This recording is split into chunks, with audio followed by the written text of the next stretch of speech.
안녕하십니까 여러분. 2022 합격자 인터뷰 MC를 맡게 된 황병찬 회계사입니다. 반갑습니다.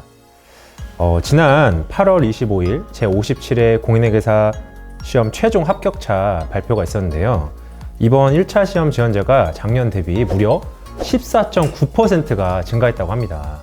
오늘은 이런 어느 때보다 치열했던 불꽃 튀는 경쟁에서 살아남은 우리 신입회계사분들과 수험생활에 관한 이야기를 조금 나눠보는 시간을 가질 텐데요. 특히 회계사를 공부하고 계신 회시생분들, 오늘 시험 꿀팁이 아주 많이 나오니까 놓치지 말고 봐주시길 바랍니다. 지금부터 한번 시작해 보겠습니다.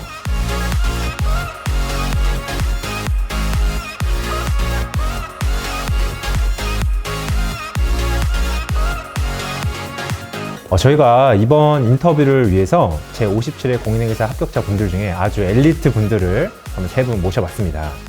반갑습니다, 여러분. 네, 안녕하세요. 우선 세 분의 저희가 자기소개를 먼저 간단하게 조금 들어볼 건데요. 한 분씩 자기소개 부탁드립니다. 네, 안녕하세요. 저는 이번 57회 공인회계사 시험에 합격한 27살 남준일입니다. 저는 서울시립대학교 세무학과에 재학 중이고 재무관리 회계감사 2회로 수험생활을 마쳤습니다. 네. 안녕하세요. 저는 장은지이고요. 나이는 27살, 건국대학교 경영학과 졸업 후에 시험에 도전하여서 2년 2개월 만에 세법, 재무관리, 감사 3유예로 합격하였습니다. 네, 안녕하세요. 저는 홍익대학교 영어영문학과를 졸업하고 원가관리회계, 회계감사 2유예로 57회 공인회계사 시험을 합격한 28살 최재혁입니다. 박수 한번 같이 할까? 우선 세 분 모두 합격을 정말 진심으로 좀 축하드리고요. 여러분들을 좀 보니까 저도 이제 합격했을 때가 되게 좀 뭔가 새록새록합니다. 그래서 뭔가 합격자 딱 발표가 나고 그런 에피소드들이 좀 있잖아요. 이런 합격자 딱 소식을 접했을 때 어떻게 접하게 됐는지, 그리고 그때 그 기분은 어떠셨는지 한번 들어볼 수 있을까요?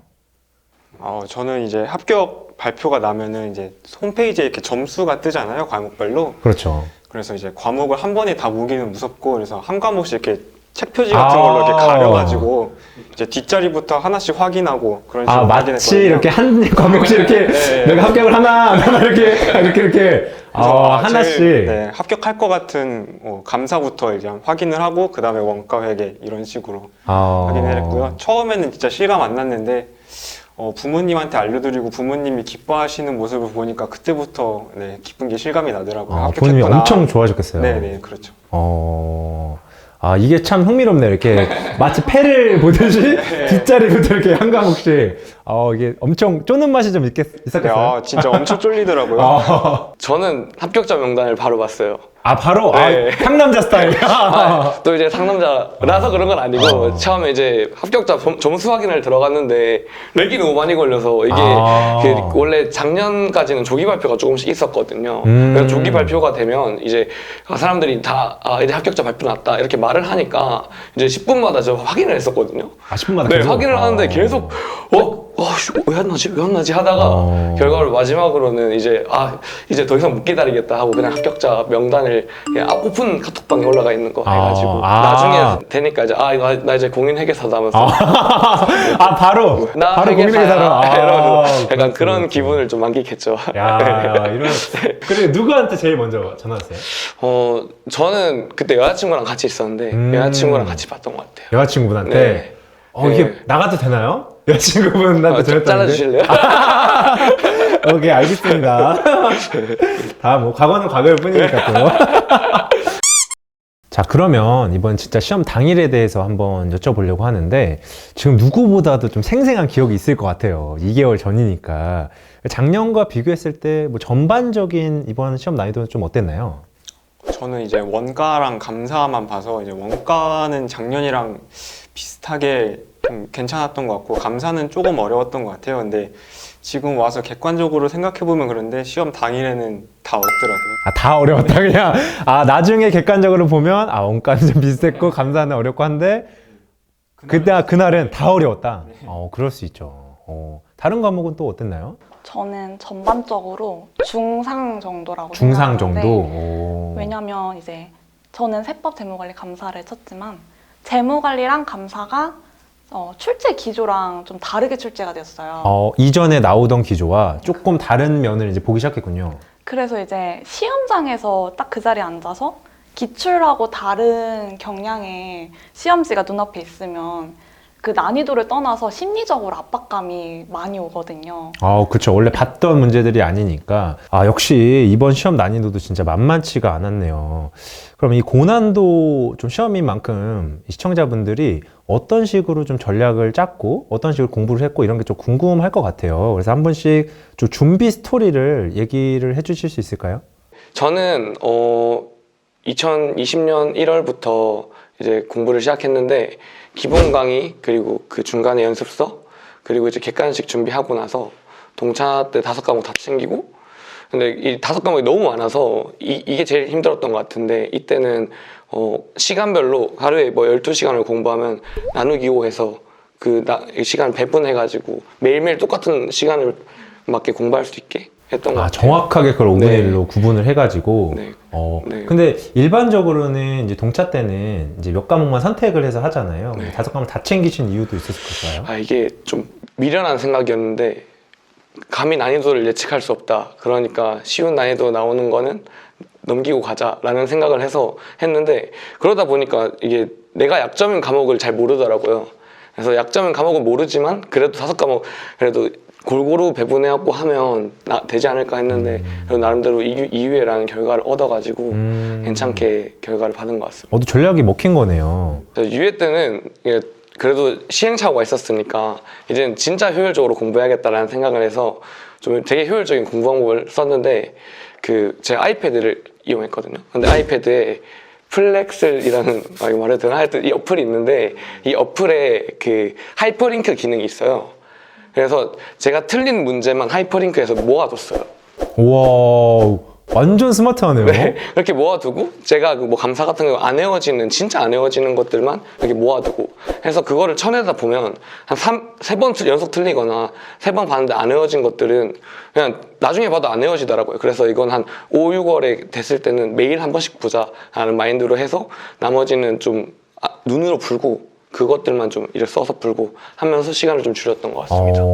그 전략을 정말 그것만 따로 모아놓을 수 있게 딱 임팩트 있게 너무 좋은데요? 저는 초시 기간이 좀 짧아요. 5월에 시작해서 10개월 정도인데 그래서 저만의 팁은 선택과 집중이라고 말을 할 수 있어요. 선택과 집중. 근데 1차로 엄청 짧게 공부하셨네요. 대부분 네. 1년 이상을 공부를 하는데 그래서 저는 한 줄로 찍은 과목도 있습니다. 한 줄로 찍었다고요? 1차는 꽈락 40점을 넘기고 총점을 이제 보는 시험이기 때문에 그쵸. 이제 제가 잘하는 상법에 좀 더 투자를 하고 원가 관리에게는 아예 공부를 아예 안 하고 그러고 경제학, 경영학에 좀 더 집중했어요. 그리고 재무 관리도 집중을 안 했습니다. 1차 때? 네, 와, 1차 이건 때. 진짜 전략이네요. 완전 안 해버린 거예요, 그냥. 그럼 만약에 저처럼 기간이 짧으시면 선택과 집중을 하시라고 말씀드리고 싶어요. 그러네. 이건 엄청난 전략이네요. 선택과 집중해서 뭐 버릴 건 버리고 대신 나머지 거를 이제 열심히 하고 네. 다 버리시면 안 됩니다. 선택과 집중이라 그래서 집중하는 게 더 많아야지. 그거를 이제 그렇죠. 네, 그럼 버릴 거만 버리면 된다. 또 유예 생활은 또 어떠셨나요? 유예 때는 저는 양으로 승부한 것 같아요. 양으로. 저는 3과목이라서 보통 그러면은 각 과목마다 강의를 뭐 선생님 하나만 듣는다라고 하는데 저는 다 들었어요. 전체 선생님들을 세법 빼고요. 세법 빼고. 네. 세법 빼고. 네. 그러고 세법은 강의는 안 듣고 모든 선생님의 연습서를 풀었어요. 와, 근데 유해생인데 이렇게 열심히 하는 사람 처음 봤어요. 이게 쉽지 않잖아요, 그렇죠? 모든 선생님을. 네. 그래서 저한테 제일 잘 맞는 걸로 이제 요약서나 이런 거를 정해서 네, 그걸로 이제 한기를 봤죠. 처음에는 계속. 저 같은 경우는 1차 때 코로나 기간이잖아요. 그래서 학교가 비대면이기도 해서 저는 학교 수업이랑 병행을 했어가지고 학교에서 병행을 네. 1차 때? 네. 1차 때는 대부분 휴학을 하는데 이게 또 병행을 하세요? 이게 비대면이라서 할 수 있을 것 같아서 했는데 진짜 생각보다 엄청 힘들었어요. 그래서 저는 이제 교수님한테는 죄송하지만 이제 수업을 이렇게 띄워놓고 네, 저는 제 거 할 거 하고 나가도 되는지 모르겠는데 그래서 그래서 그렇게 공부하고 하루에 진짜 저는 양으로 엄청 때렸던 것 같아요. 하루에 뭐 양으로 12시간, 승부. 13시간 뭐 이렇게 무식하게 뭐 이분들처럼 엄청 스마트하게는 못했지만 그냥 시간을 무조건 많이 때려 박아서 네, 남들보다 좀 공부 시간을 많이 확보하고 그런 식으로 했던 것 같아요. 엉덩이로 공부하는 스타일. 그렇죠. 제 스타일이네요. 저도 그랬어요. 그게 좋더라고요. 그렇죠. 저희처럼 이렇게 스마트하지 않으면은 가져갈 수밖에 그렇긴 한데. 없더라고요. 또 동질감 있습니다. 자, 이제 좀 지긋지긋했던 시험 얘기는 그만하고 좀 가벼운 질문들을 드려볼게요. 요새 유행하는 밸런스 게임이라고 혹시 아시나요? 네. 모를 줄 알았는데 이게 유해생들이라 또 알 수도 있겠네요. 이게 시험 공부를 오래 해서 또 모르실 줄 알았는데 이게 제가 두 개의 보기를 드리면 어떤 거를 고를지 선택하면 되는 그런 게임입니다. 제가 하나, 둘, 셋 하면 이제 동시에 대답을 해주시면 됩니다. 자, 시작해 보겠습니다. 질문 1. 회계사 시험에 더 적합하다고 생각하는 사람은 수포자인데 암기왕, 3초 암기력인데 숫자 러버. 하나, 둘, 셋. 수포자인데 암기왕. 수포자인데 암기왕. 수포자인데 암기왕을 다 선택하신 건가요? 네. 다들 뭔가 암기가 좀 더 중요한가 봐요. 어떤 것 때문에 이렇게 대답하신 거예요? 암기가 잘 되면 유형을 나눌 수가 있어요. 그래서 유형을 나누면 내가 어차피 숫자는 수학은 계산기가 다 하거든요. 그래서 계산기가 다 하니까 유형화 시켜놓으면 잘 풀 수 있습니다. 그런 의견에 좀 동의하시는 건가요? 근데 일반적으로는 저희가 조금 숫자에 약해서 나는 옛날에 수학을 못했어서 회계사는 못한다라고 생각하는 경우가 되게 많거든요. 또 그런 경우가 아닌가 보네요. 숫자적인 감은 사실 하다 보면 늘어요. 하다 보면 늘어요. 이 회계사라는 직업이 직업까지는 아니고 공부가 그렇게 많은 그 감각을 요구하진 않고 하다 보면 느는 숫자적인 감각 그 정도만 요구하기 때문에 차라리 암기왕이. 암기력은 잘 늘지가 않으니까 이게 처음부터 암기를 잘하는 사람이 오히려 이런 시험에 적합하다. 여러분들이 좀 오해를 푸셨으면 좋겠습니다. 수학을 못한다고 해서 회계사가 될 수 없는 건 아니다. 어느 정도 암기가 되면 누구든 도전할 수 있다. 이런 말씀이신 거죠? 알겠습니다. 질문 두 번째. 시험 전날에 더 최악인 상황은 1번 이별통보, 2번 38도 고열의 독감. 하나, 둘, 셋. 고열의 독감. 이별통보시고 고열 이별통보. 그러시군요. 그러면은 한번 왜 그런 선택을 하셨는지. 이제 제가 공부할 때도 아파 보고 그랬는데 38도는 공부할 수 있어요. 여러분 보셨나요? 38도면 독서실 떠나면 안 됩니다. 38도는 공부할 수 있는데 수험 생활 때 이별한 건 아닌데 그 전에 이별했을 때 한 일주일 정도는 아무 생각 안 들더라고요. 진짜. 그 정도로. 네. 그래서 아마 38도면 시험 정도. 그 정도는 별거 아니다. 마지막으로 또 이별 통보가 났다. 이별 통보 나세요? 아까 되게 오래 사귀신 걸로 알고 있는데 잠시만 꺼주세요, 남자친구가.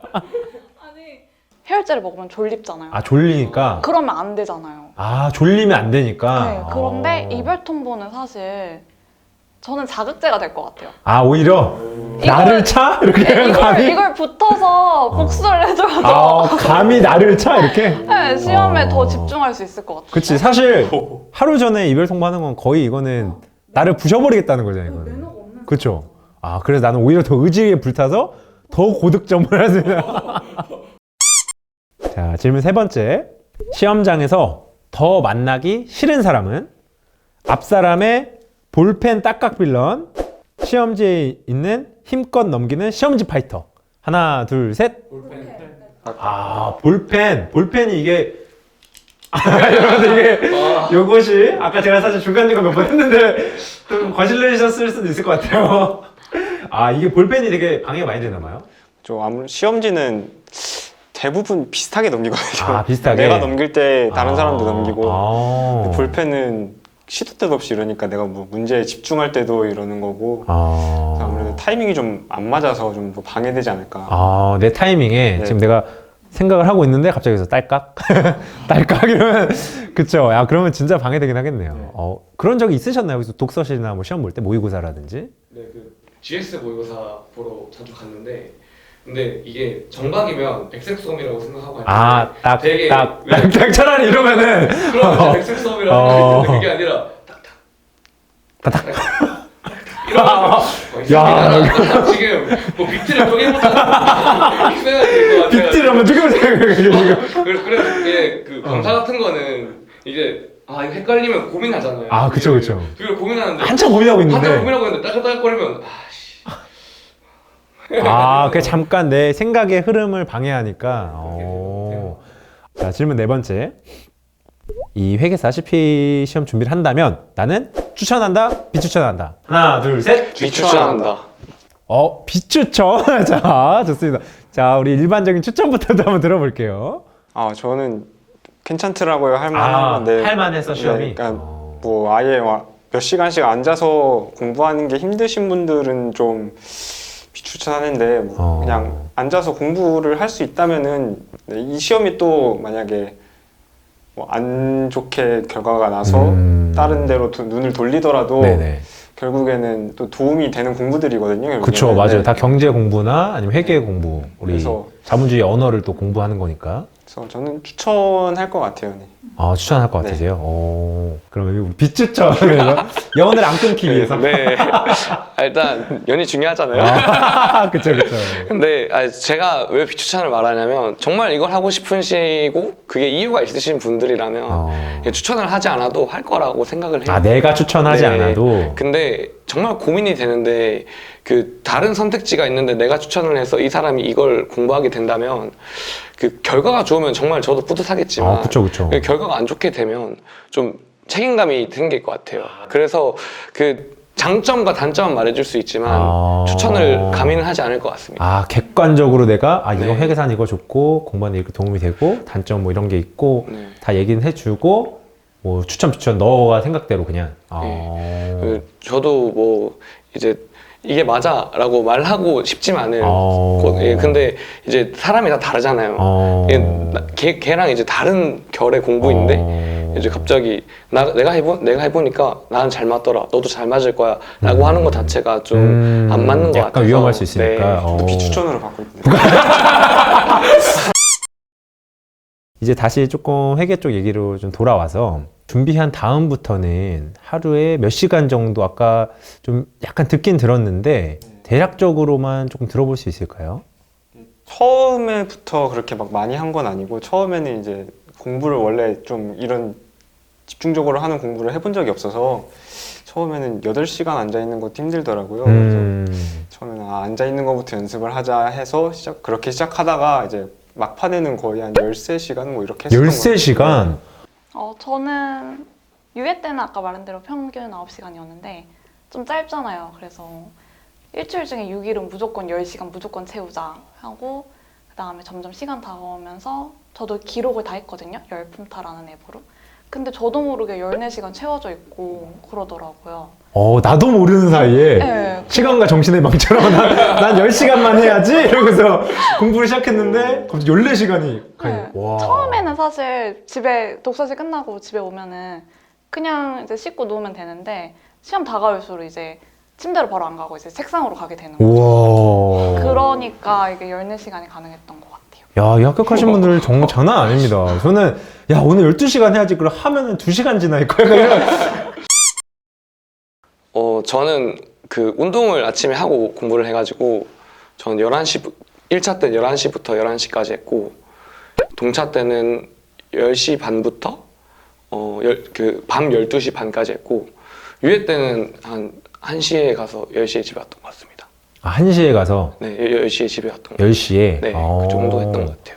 근데 저 한 가지 질문 드리고 싶은 게 대부분 시험을 아침에 치잖아요. 네. 그럼 그 루틴을 계속 저녁으로 이렇게 오후 저녁으로 가져가다 보면 딱 시험 당일날에 머리가 안 돌아갈 수도 있다라는 또 이제 한간의 소문들이 있잖아요. 그거에 대해서는 또 어떻게 생각하세요? 근데 또 시험 당일은 진짜 잠이 안 와서 어차피 너무 일찍 일어나게 되니까 전 머리가 돌아갈 수밖에 없다라고 생각을 어차피 했고. 각성 상태이기 때문에 네. 그런 거에 대해서 크게 생각 안 해도 된다. 그냥 네. 평소에 공부할 때는 내 루틴대로 하다가 네. 시험 때는 어차피 각성되기 맞아요. 때문에 머리가 돌아간다. 네. 그렇군요. 그렇게 생각해요. 말씀까지 들었습니다.